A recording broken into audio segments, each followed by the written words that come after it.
ఈ దేశంలో ఎవడెవడు అత్యాచారం చేసి జైళ్లలో మగ్గుతున్నారో ఆ కామాంధుల కంఠాలకు తాడులు కట్టి నడి బజార్లోకి ఇగ్గుకొచ్చి ఎన్కౌంటర్ చేయండి.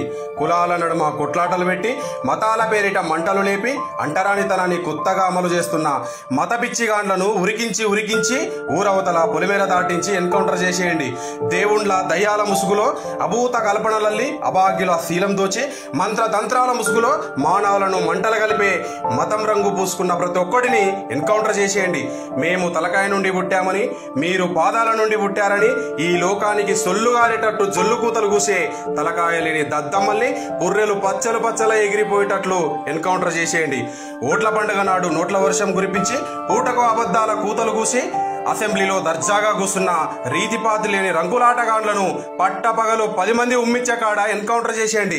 రాజకీయం పేరిట పైరవీలు దందాల మీద దందాలు చేస్తూ బంగ్లాల మీద బంగ్లాలు కట్టుకొని ప్రజలను నిలువురా పాతరేసే నీతి తప్పిన నాయకులను రచ్చబండల మీద నిలబెట్టి ఎన్కౌంటర్ చేసేయండి. నెలకు ₹1,00,000 జీతం తీసుకుంటూ అమాయక జనాల రక్తాన్ని లంచం కింద తీసుకొని మంచం కింద దాచిపెట్టే అవినీతి లుచ్చాగాండ్లను ఊరి బొడ్రాయికి కట్టేసి ఎన్కౌంటర్ చేసేయండి.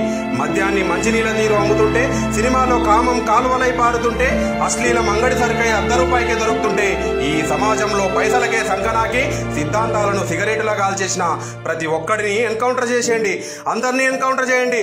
మాకు ఎలాంటి అభ్యంతరం లేదు. కానీ ఒక్క మాట, ఈ దేశంలో బలిసినోడికి ఒక న్యాయం, బరిబత్తలోడికి ఇంకో న్యాయం అంటే పోరాటాలకు పొద్దుపడిచిన నేలని మర్చిపోకు. జరిగిన ఘోరం ఒక్కటే అయినప్పుడు కులం పేరిట ఎన్కౌంటర్, మతం మాటను ఎన్కౌంటర్ చేస్తే రేపటి ప్రజాస్వామ్యం నీ తుపాకీ తోటకు బలిగాక తప్పదు. ఇక నుండి ఎన్కౌంటర్ చేసే ముందు జరా జాగ్రత్త మరి.